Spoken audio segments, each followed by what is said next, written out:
2026년 1월 골드만삭스가 충격적인 전망을 내놨습니다. 금값이 온스당 4,900달러까지 간다는 겁니다. 한화로 약 720만 원이죠.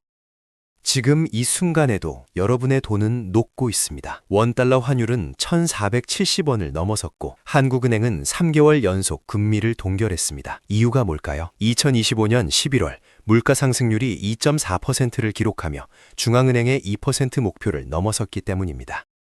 더 심각한 건 성장률입니다. KDI는 2026년 한국 경제 성장률을 1.8%로 전망했습니다. 물가는 2.4%인데 성장은 1.8%라는 말입니다.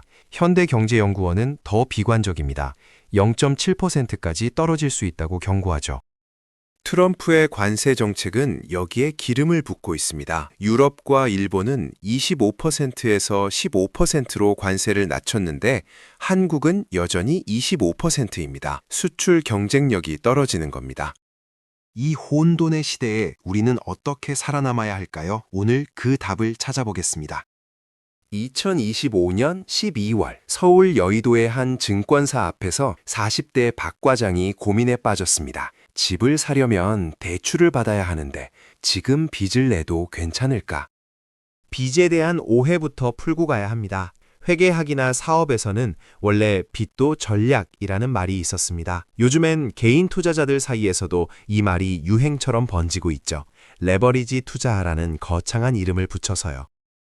인플레이션은 물가가 오르는 현상이지만 뒤집어 말하면 화폐 가치가 떨어진다는 뜻입니다. 1억 빚에 2억 자기 자본으로 3억짜리 집을 샀는데 그 집이 10억이 됐다고 해볼까요? 1억 빚의 실질 부담은 녹아버립니다. 20년 전엔 3억 빚이 엄청났지만 지금은 전세 한 채 얻는 돈이죠. 자산 가격 상승이 부채의 가치를 계속 갉아먹은 겁니다. 그런데 칼날은 양쪽으로 서 있습니다. 3억짜리 집이 1억 5천만 원으로 떨어지면 어떻게 될까요? 1억 빚이 갑자기 엄청나게 크게 느껴집니다. 디플레이션이 오면 화폐 가치가 올라가고 부채의 실질 부담은 폭발하죠. 그러면 사람들은 공포에 질려 저점에서 팔아버립니다. 혼자만 파는 게 아닙니다. 비슷한 처지의 사람들이 동시에 팔면서 가격은 더 무너집니다. 초보자가 가장 조심해야 할 게 이겁니다. 시장에 진입하는 타이밍이 보통 과열기거든요. 뉴스에서 주식 얘기 나오고 친구들이 다 돈 벌었다고 할 때 뛰어듭니다. 그때는 낙관론이 가득하죠. 그러다 조정이 오면 레버리지가 목을 조릅니다. 경험 많은 투자자는 다릅니다. 실거주할 집을 살 때 감당 가능한 수준에서 빚을 활용합니다. 장기적으로 인플레이션이 빚을 갚아주게 만드는 전략이죠. 주식도 마찬가지입니다. 포트폴리오를 짜면서 일정 부분만 레버리지를 가져오는 겁니다. 빚은 불과 같습니다. 필요하지만 위험합니다. 얼마나 무서운지 알고서 정말 필요한 곳에만 쓰는 거, 이게 전략입니다. 그럼 인플레이션 시대에 누가 돈을 벌까요? 역사가 답을 줍니다. 1970년대 미국으로 돌아가 보겠습니다. 오일 쇼크가 터졌습니다. 성장은 멈췄는데 물가만 폭등하는 스태그플레이션이었죠. 기업들은 매출이 줄어드는데 원가는 치솟았습니다. 마진이 쪼그라들고 배당으로 나눠줄 게 없으니 주식시장은 고전했습니다. 채권은 어땠을까요? 물가가 15%씩 오르는데 예금 금리가 5%라면 누가 예금을 하겠습니까? 사람들은 은행에서 돈을 빼서 가격이 오를 물건을 사재기했습니다. 중앙은행이 금리를 높게 올렸고 채권 가격은 떨어졌죠. 주식도 안 들고 채권도 안 되는 상황에서 뭐가 올랐을까요? 원자재였습니다. 밥을 안 먹을 수는 없잖아요. 공장을 돌리려면 구리도 필요하고 밀가루도 있어야 하고요. 국제유가는 1970년대 초 배럴당 3달러에서 1979년 44달러로 15배 가까이 뛰었습니다. 금은 더 무서웠습니다. 온스당 50달러에서 700달러로 20배 이상 폭등했죠. 은 가격도 함께 치솟았고요. 인플레이션이 화폐의 가치를 갉아먹을 때 실물 자산이 빛을 발한 겁니다. 2026년 1월 현재 금값은 온스당 4,600달러를 넘어섰습니다. 골드만삭스는 연말까지 4,900달러에 도달할 거라고 전망합니다. JP모건은 더 공격적입니다. 4,100달러까지 상향 조정했죠. 트럼프 관세 정책으로 달러가 약세를 보이고 각국 중앙은행들이 달러 대신 금을 사들이는 흐름이 이어지고 있습니다. 포트폴리오를 짤 때 물고기를 쫓아다니면 안 됩니다. 물고기가 모일 곳에 어항을 미리 두는 겁니다. 원자재나 금시장에 어항 하나 정도는 놔두는 게 합리적이죠. 주식과 채권이 메인 디시라면 대체 투자는 사이드 디시입니다. 10개 중 1개 정도만 거기 배치하세요. 메인으로 가면 안 됩니다. 친구 추천으로 주식을 처음 샀는데 50% 수익이 났습니다. 이런 사람은 두 부류로 나뉩니다. 내가 천재구나 싶어서 빚까지 내서 몰빵하는 사람, 그리고 이거 운 아냐 하며 조심스러워지는 사람이죠. 첫 번째 유형이 위험합니다. 야수의 심장이 뛰고 있다고 착각하는 거예요. 초보자가 시장에 들어가는 타이밍은 보통 과열기입니다. 뉴스마다 주식 얘기 나오고 주변 사람들이 다 돈 벌었다고 할 때 말이죠. 2020년에서 2021년 동학개미 운동 때가 그랬습니다. 코로나로 주가가 1,400포인트까지 떨어졌다가 무제한 유동성 공급으로 폭등했어요. 언택트니 반도체니 하면서 뭐만 사도 올랐습니다. 사람들은 생각했죠. 나 투자 재능 있네. 그런데 2022년에 뭐가 일어났을까요? 시장이 꺾였습니다. 반도체 과잉 공급 이야기가 나오면서 1년 내내 주가가 빠졌어요. 야수의 심장을 가진 줄 알았던 사람들이 레버리지까지 걸었다가 저점에서 손절하는 일이 반복됐습니다. 시장의 컬러는 바뀝니다. 지금 상황이 계속될 거라는 낙관론이 강할수록 위험해요. 2020년대 언택트 열풍 때 반도체 관련주를 레버리지로 샀다면 2022년에 큰 타격을 받았을 겁니다. 그래서 우연히 번 돈은 종잣돈으로 보아야 합니다. 이건 내 실력이 아니라 행운이라고 인정하는 거죠. 그 돈으로 2, 3년 정도 여러 자산을 경험해 보세요. 책도 읽고 유튜브도 보면서 실전에서 몸으로 익히는 겁니다. 초보자가 가장 많이 하는 실수 두 가지가 있습니다. 솔림 투자와 레버리지죠. 한 종목에 다 몰빵하고 거기에 빚까지 내서 투자하면 망합니다. 경험 많은 투자자일수록 7, 8개 정도로 분산합니다. 100개로 나누라는 게 아니에요. 적절하게 분산하면서 리스크를 관리하는 겁니다. 시장의 컬러는 언제든 바뀔 수 있다는 걸 기억하세요. 레버리지 투자 특히 조심해야 합니다. 미국이 10% 오르면 한국은 7% 오릅니다. 그런데 미국이 7% 떨어지면 한국은 20% 떨어져요. 왜 이렇게 억울한 걸까요? 투자자들은 수익성과 안정성 둘 다 높은 시장을 좋아합니다. 미국이 바로 그런 것이죠. 미국 경제의 70%는 소비가 차지합니다. 소비는 경기가 나빠도 급격히 줄지 않아요. 작년보다 10%씩 줄이기는 힘들거든요. 그래서 성장의 변동성이 작습니다.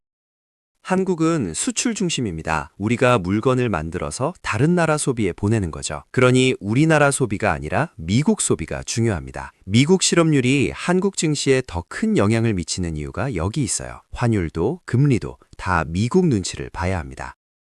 수출은 확 늘었다가 확 줄어들 수 있습니다. 변동성이 크죠. 2008년 금융위기 때 미국은 마이너스 1% 정장했습니다. 소비가 깨져도 그 정도예요. 그런데 미국 소비가 1% 깨지면 한국 수출은 확 주저앉습니다. 90년대 후반엔 미국이 기침하면 한국은 폐렴이라는 말이 있었습니다. 2010년대는 중국 덕분에 좀 나았어요. 중국에 대한 의존도가 높아지면서 미국 영향이 줄었죠. 그런데 2023년부터 상황이 바뀌었습니다. 31년 만에 대중무역 적자국이 된 겁니다. 2024년에도 적자, 2025년에도 적자예요. 대미 무역 흑자가 크게 늘면서 다시 미국 의존도가 올라갔습니다. 미국 소비 상황은 어떨까요? 2025년 현재 so far so good 상태입니다. 아직 양호하다는 뜻이죠. 하지만 기준금리 4%대에 물가 상승률 3%로 연준 목표치 2%를 넘어섰습니다. 저소득층 실업률이 올라가고 있습니다. 고금리, 고물가, 빅부담이 겹치면서 밑에서부터 경기가 식고 있어요. 빅테크는 AI로 잘 나가지만 하위 계층은 무너지는 중입니다. 미국 경제는 둔화 시그널이 나타나면 역사적으로 빠르게 침체에 빠졌습니다. 우리도 덩달아 흔들릴 수밖에 없죠. 트럼프는 금리를 낮추라고 압박합니다. 연준은 물가가 3%씩 오르는데 어떻게 낮추냐며 버팁니다. 이 싸움의 핵심은 미래를 보는 시각 차이입니다. 연준은 지금 금리를 낮추면 물가가 더 오른다고 봅니다. 그러면 나중에 금리를 더 올려야 하고 그게 성장에 더 부담된다는 거죠. 트럼프는 관세로 인한 물가 상승은 일시적이라고 반박합니다.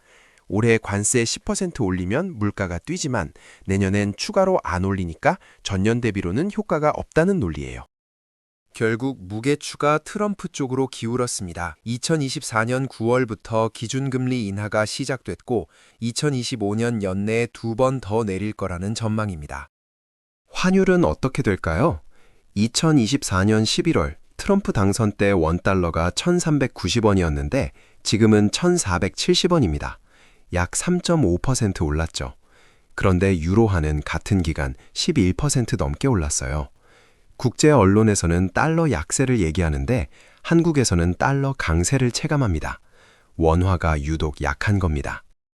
이유가 세 가지입니다. 첫째, 7, 8월보다는 달러 자체가 조금 올랐습니다. 둘째, 엔화도 약합니다. 일본 신임 총리가 아베노믹스 계승 의지를 밝히면서 엔화 약세 기대감이 커졌어요. 수출 경합국이니까 엔화가 원화에 영향을 미칩니다. 셋째가 가장 중요합니다. 유럽과 일본은 관세율을 25%에서 15%로 낮췄는데 한국은 여전히 25%입니다. 협상 교착 상태가 장기화되면 수출 경쟁력이 떨어진다는 우려가 환율을 밀어 올리는 겁니다. 환율이 무조건 내려가는 게 좋은 건 아닙니다. 일본이 엔화를 약하게 유지하면 우리 수출이 불리해지거든요. 2012년 엔화가 100엔당 1,500원이었는데 지금은 940원입니다. 그 기간 일본 증시는 6배 뛰었고 우리는 2배도 안 됐죠. 글로벌 위기가 코앞이라는 말이 들립니다. 환율은 1,470원을 넘었고 주가가 하루에 2, 3%씩 떨어지는 날도 있죠. 그럴 때마다 위기론이 고개를 듭니다. 하지만 냉정하게 봐야 합니다. 위기는 올 수 있지만 우리는 이미 많은 위기를 겪어왔습니다. 과거와 다른 건 두 가지죠. 한국 경제 체력이 강해졌다는 것, 그리고 위기 경험이 쌓였다는 겁니다. 막연하게 위기다, 큰일 난다고 생각하며 투자를 멈추면 안 됩니다. 리스크를 감안하면서 투자하는 게 필연적으로 분산 투자로 이어집니다. 야수의 심장이 뛸 때는 한쪽으로 쏠리고 공포가 오면 반대로 쏠리죠. 초보자일수록 중간 스펙트럼을 안정적으로 유지해야 합니다. 단기 주가 하락에 조급해하지 말고 장기 관점에서 여러 곳에 어항을 배치하세요. 어항을 둘 곳에 대한 식견은 스터디로 높입니다. 공부를 많이 하면 먼 미래에 물고기가 올 곳을 찾게 돼요. AI 혁명을 선점한 사람들처럼요.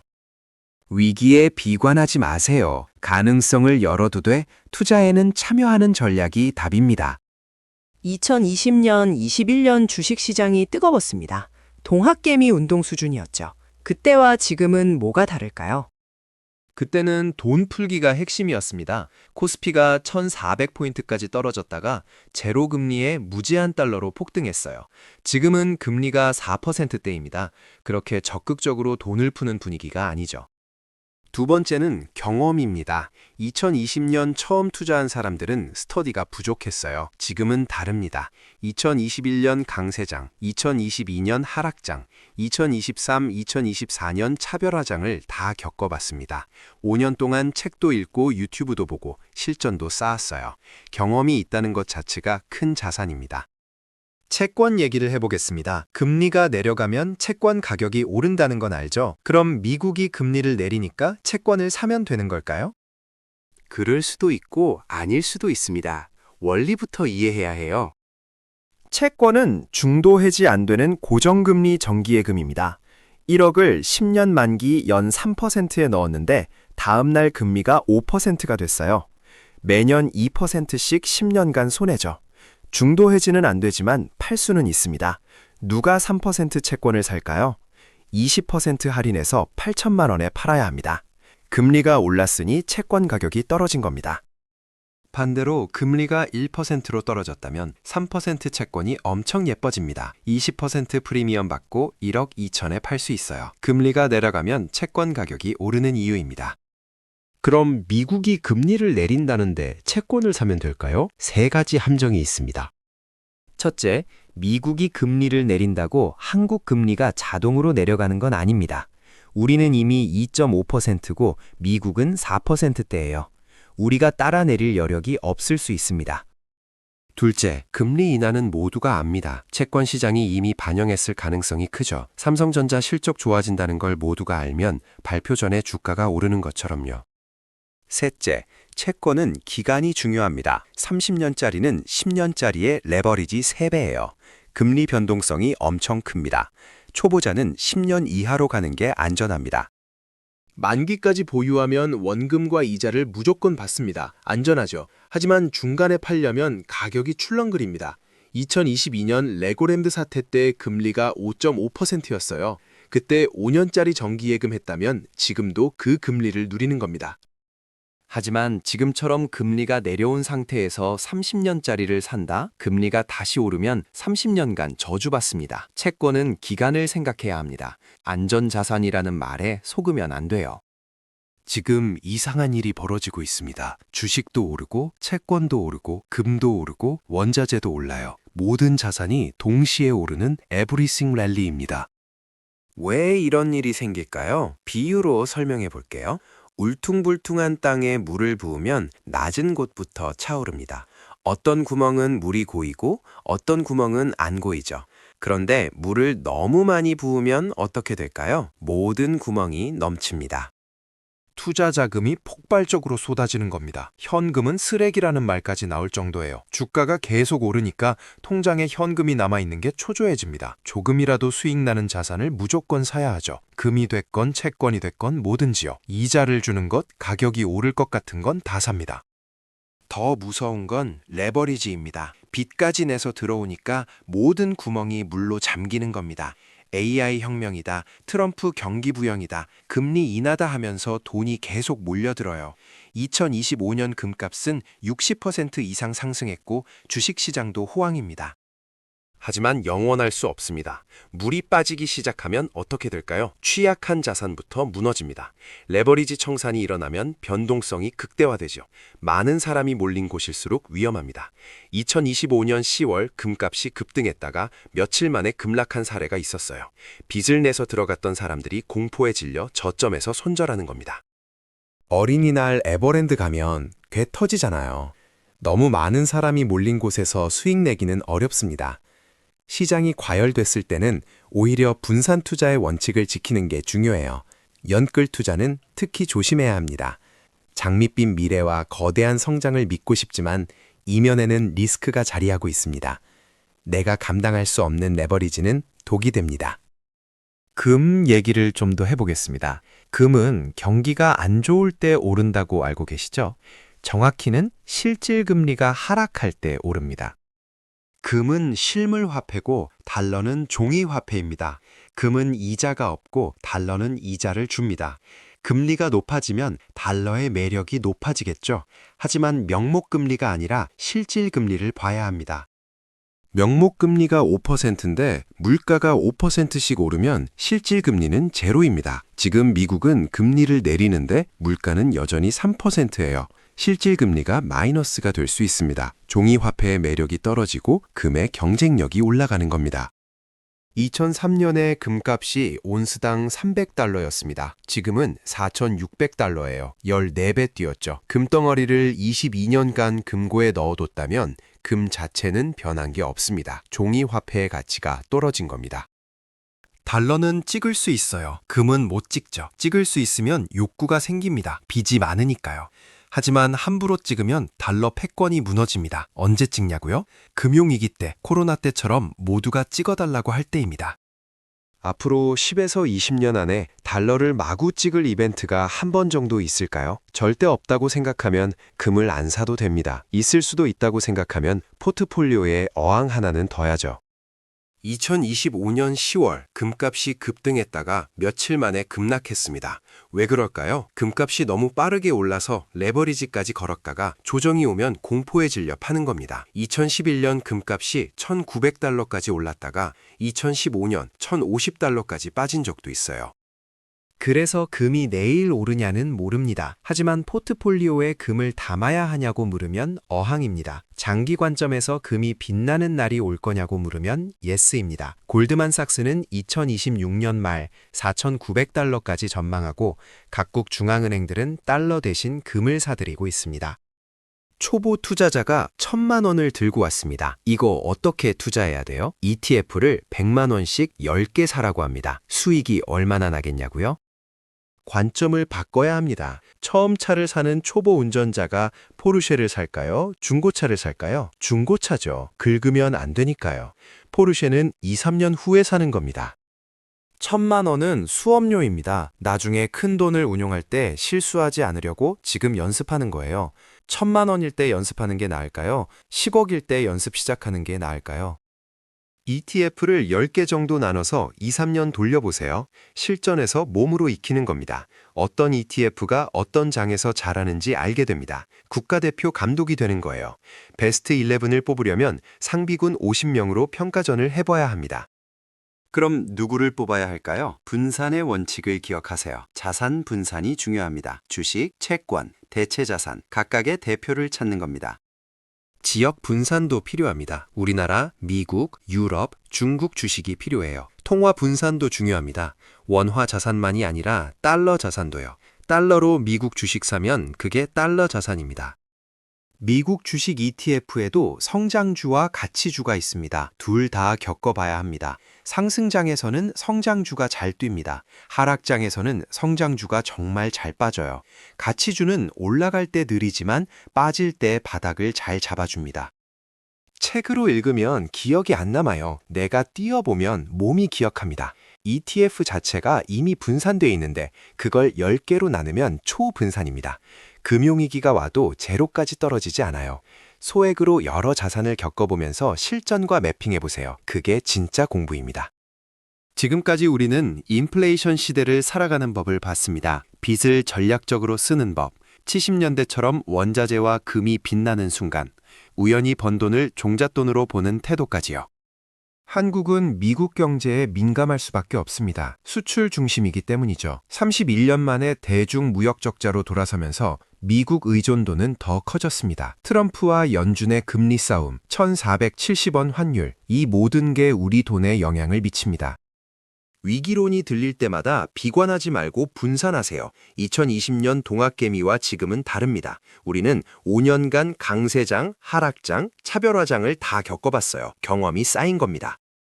채권은 고정금리 전기예금입니다. 금리가 내려가면 가격이 오르지만 모두가 아는 얘기라면 이미 반영됐을 수 있어요. 기간도 중요합니다. 30년짜리는 레버리지 3배죠. 에브리띵 랠리는 영원하지 않습니다. 레버리지까지 동원된 상황이에요. 물이 빠지면 취약한 자산부터 무너집니다. 금은 실질 금리가 하락할 때 오릅니다. 2003년 300달러였던 금이 지금 4,600달러예요. 금 자체는 변하지 않았는데 종이화폐의 가치가 떨어진 겁니다. 앞으로 10년, 20년 안에 달러를 마구 찍을 이벤트가 올 수 있다면 포트폴리오에 금을 담으세요. 골드만삭스는 2026년 말 4,900달러를 전망합니다.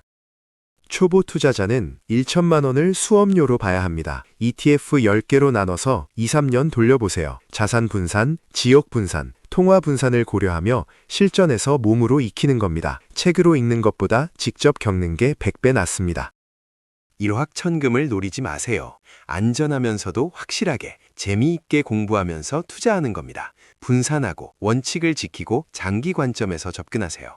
거시경제 흐름을 이해하고 시대의 변화를 읽는 눈을 키우세요. 그게 2026년을 살아가는 투자자의 자세입니다.